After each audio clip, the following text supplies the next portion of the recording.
ஒவ்வொரு நாளையும் ஒரு புதிய வாய்ப்பாக பாருங்கள்.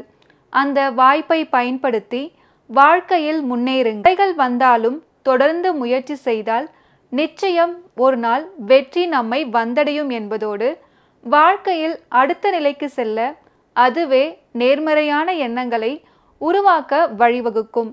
அவ்வாறு நம்மை நாமே செம்மைப்படுத்தி செதுக்கிக் கொள்ள வழிகாட்டுகிறது இந்நிகழ்ச்சி. மக்கள் வணக்கம். இது புத்தம்புது காலை.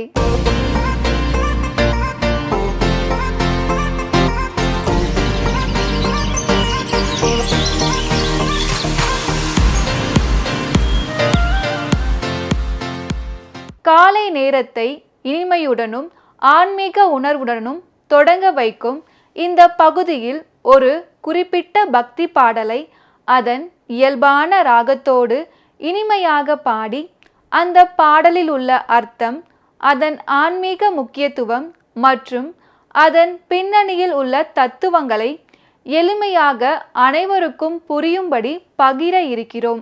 இசையின் இனிமையும் பக்தியின் பெருமையும் ஒன்றிணையும் இந்த தருணத்தில் மனதை அமைதியாக்கிக் கொண்டு தெய்வீக உணர்வில் மூழ்கி இந்நாளினை இறை நம்பிக்கையுடன் தொடங்க வழிவகுக்கும் இப்பகுதி தெய்வீக கீர்த்தனை.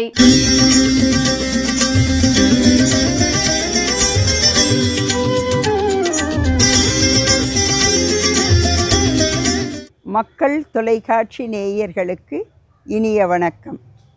தெய்வீக கீர்த்தனையில் நாம் இன்று பார்க்க போகும் பாடல் 19.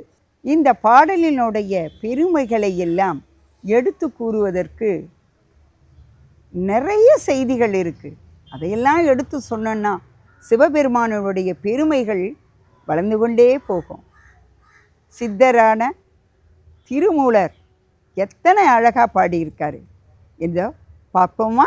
இது பதி ஏலங் கமிழ் பொழில் ஏழும் முதுபதி செய்தவன் மூதறிவாளன் விதுபதி செய்தவன் மெய்த்தவம் நோக்கி அதுபதியாக அமர்கின்றானே. இதுபதி ஏலங் கமிழ் பொழில் ஏழும் முதுபதி செய்தவன் மூதறிவாளன் விதுபதி செய்தவன் மெய்த்தவம் நோக்கி அதுபதியாக அமருகின்றானே. இந்த பாடல்ல போன வாட்டி சொன்னாங்க பாருங்க, அந்த போன 18வது பாடல், அந்த பாடல்ல அதிபதி நிதிபதி அப்படின்னு சொல்கிறத அப்படியே தொடர்ந்து கொண்டு வராரு இந்த பாடல்லையும். அதிபதி ஏலம். ஏலம் என்றால் என்ன? ஏலம் என்பது ஏலக்காய். அவருடைய பாடலில் பாருங்க, சித்தர் என்றதை எவ்வளோ அழகாக காட்டுறாரு பாருங்க.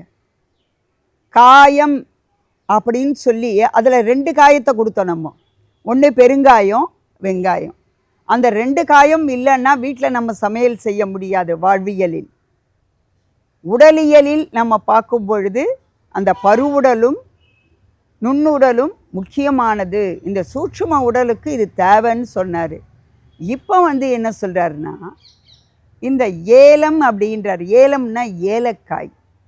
இந்த ஏலக்காய் எப்படி மனம் வீசுமோ அது முதல் நம்ம 16வது பாடலில் பாடும் பொழுது கொன்றை அப்படின்றார். கொன்றை மலரினுடைய வாசம். இந்த வாசனைகளை வைத்து மனங்களை வைத்து மனிதனுடைய இனம் காண முடியும் என்பது அவருடைய கருத்தாக இருக்கலாம். அதனால்தான் அவர் ஒவ்வொரு பாடலிலும் ஏதோ ஒரு மனத்தை வைத்து ஒரு கருத்தை சொல்லுகின்றார். இந்த பாடலில் பாருங்கள், ஏலம் என்பது ஏலக்காய். ஏலக்காய் இல்லைன்னா எந்த ஒரு ஸ்வீட்டுக்கும் பெருமை கிடையாது. அது வாசனையை கொடுக்கக்கூடியது. நம்ம ஒரு குலோப்ஜாம் செய்கிறோம் அப்படின்னா அந்த ஜீராவு மேலே அந்த ஏலக்காயை கொஞ்சம் அப்படியே தூவி விட்டான்னா ரொம்ப சிறப்பாக இருக்கும். எந்த ஒரு இனிப்புகள் செய்தாலும், கேசரி செய்கிறோன்னு அப்படியே வச்சுக்கோங்க, அதுக்கும் நம்ம என்ன பண்ணுவோம், இந்த ஏலக்காயை தூள் செய்து போடுவோம். அப்படி போடுகின்ற பொழுது அந்த இடமே மணக்கும். நமக்கு நோய் வருதுன்னு வச்சுக்கோங்களேன், அந்த தொண்டை கமரலாக இருக்குது, இந்த நேரத்தில் ஏலக்காயை நல்லா பொடி பண்ணி நம்ம நீரில் போட்டு சாப்பிட்டா நல்லாயிருக்கும். இப்போ சிவபெருமானுக்குடைய ஏலம் அப்படின்னு சொல்லும் பொழுது திருமால் இடத்துல என்னன்னு கேட்டிங்கன்னா, திருமாலுடைய கோவிலான கெல்லாம் போனோன்னா திருமாலினுடைய கோவில்களுக்கு செல்லுகின்ற பொழுது நமக்கு தீர்த்தம் வழங்குவார்கள். அப்படி தீர்த்தம் கொடுக்கின்ற பொழுது அதில் என்ன போடுவாங்கன்னா, திருத்துழாய் என்கின்ற துளசி, லவங்கம், அது மட்டும் இல்லாமல் இந்த ஏலக்காயை நுணுக்கி போடுவாங்க. அதை நம்ம குடிக்கும்பொழுது சளி இருந்தால், கபம் இருந்தால் அதெல்லாம் அறுத்து கொண்டு வந்துவிடும். அதனால தான் கோவிலில் இந்த தீர்த்தத்தை கொடுத்து டெய்லி கோயிலுக்கு போகிறவங்க தீர்த்தம் சாப்பிடுவாங்க. அப்போ அவங்களுக்கு தொண்டையானது சரியாக இருக்கும். இந்த நிலையை, இந்த மூலிகையை பயன்படுத்த வேண்டும் என்பதனை குறியீடாக கொண்டு இவர்கள் நமக்கு கொடுத்திருக்கிறார்கள்.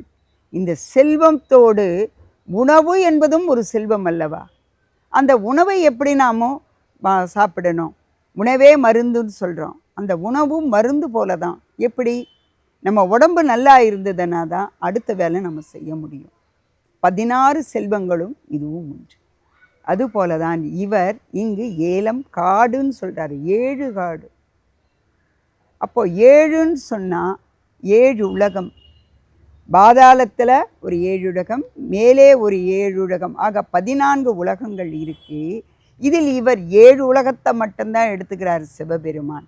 இந்த 7 உலகங்களை எடுத்துக்கொண்டு அதை நடத்துகின்ற பொழுது அதை காப்பாற்றுபவரும் அவரே. அந்த மூதறிவாளன், மூதறிவாளன் என்றால் அறியக்கூடியவர், பேரருளாளன். பேரருளாளன் என்றால் இறைவன். அது சூட்சும உடலில் இருந்து நம் அனைவருக்கும் சக்தியையும் நிலையாமையாகிய இந்த உடலில் நிலைத்து நிற்கக்கூடிய முக்தியையும் அளிக்கக்கூடியவர். முக்தி இல்லாமல் நம்ம என்ன பண்ண முடியும்? மறுபடியும் மறுபடியும் பிறந்து வாழ்ந்து பிறந்து வாழ்ந்து, அப்பப்பா இதிலேயே நீ இருப்பியா? நீ என்ன கொஞ்சம் நோக்கி தவம் இரு, வடக்கை நோக்கி தவம் இரு. அப்படி தவம் இருந்தால் உன்னிடத்து சித்துகள் கிடைக்கும். அப்படி சித்துகள் நீ அடைந்தால் முக்திகள் கிடைக்கும். அப்போ சித்துகளை பன்மையில் சொல்லி முக்தியை ஒன்று தான் சொல்கிறார். ஏன்னா ஒரு முறை தான் முக்தி அடைய முடியும். சித்துகள் என்றால் நம்முடைய உள்ளத்திலே எது எது என்பது. சித்தர்கள் எல்லாம் பார்த்திங்கன்னா சித்தாடுவார்கள். ஒரு உடலை விட்டு அடுத்த உடலுக்குள்ளே பாயக்கூடிய சக்தி. இத்தினூண்டு இருக்கிற ஒரு கடுகை பெரிய கடுகாக காட்டுவாங்க. பெரிய மலையை சின்ன மலையாக காட்டுவாங்க. 7 அடி மனிதனை ஓரடி மனிதனாக காட்டுவாங்க. ஓரடி மனிதனை 7 அடி மனிதனாக. ஆஞ்சநேயரெல்லாம் பார்த்தீங்கன்னு வச்சுக்கோங்க, அந்த விஸ்வரூப தரிசனம். திருமால் எடுத்தீங்க பாருங்கள், விஸ்வரூப தரிசனம். இந்த தரிசனங்களால் என்ன பலன் கேட்டிங்கன்னா, ஒருவரை நாம் தீமை செய்கின்ற பொழுது தற்காத்து கொள்வதற்காக பயன்படும். அப்போ இவங்கெல்லாம் சித்து ஆடுறாங்கன்னா இவர்கள்லாம் தவம் செய்திருப்பார்களா? நிச்சயமாக. நம்ம ராமாயணம், மகாபாரதம் இதையெல்லாம் படித்தோன்னா அதில் தவம் என்பதே ஒரு இடம் இருக்கும். மனிதர்கள் ஒரு இடத்துல இருந்தே, நம்ம என்ன சொல்கிறோம், இன்றைக்கி குடும்பத்தில் இருந்து கொண்டே தவம் செய்ய வேண்டும், மனதை ஒருநிலைப்படுத்த வேண்டும் என்றெல்லாம் சொல்கிறோம். ஆக இவர் என்ன சொல்கிறாருன்னா, இந்த பாடலில் நீங்கள் தவம் இருந்து இந்த உலகத்தை, அந்த இடுகாடு, எது இடுகாடில் அழியக்கூடிய இடம்தான் இடுகாடு. ஆக 7 உலகங்களையும் படைத்து அதை அழிக்கக்கூடியவன் சிவபெருமானே. அந்த சிவபெருமானை நாங்கள் வணங்க வேண்டும். இதை விட்டுட்டு நீ எங்கெங்கேயோ போய் தேடாதே, உன்னுடைய உள்ளத்திலே நான் இருக்கிறேன். அங்கே இப்போ அந்த உடம்பே கோவில்ன்றார். அந்த கோவிலுக்குள்ளே, அந்த கோயிலே இருந்த உடம்புன்னா அந்த அவர் இருக்கக்கூடிய கர்ப்பகிரகம் எது அப்படின்னு கேட்டிங்கன்னா இதயபீடம். ஆக நீங்கள் எங்கோ சென்று தேடாதீர்கள் என்று மிக சூட்சுமமாக கருத்துக்களை ஏலம் என்கின்ற ஏலக்காய் மூலமாகவே நமக்கு வாழ்வியல் தத்துவத்தையும் இரகசியத்தையும் நமக்கு எடுத்து கூறியிருக்கிறார். எனவே இவரை பின்பற்றியே நாம் வாழ்க்கையில் தினமும் ஏலக்காயை பயன்படுத்தி உடலை பண்படுத்திக் கொள்வோம் என்று கூறி வாய்ப்பளித்ததற்கு நன்றி கூறி விடைபெறுகிறேன். வணக்கம்.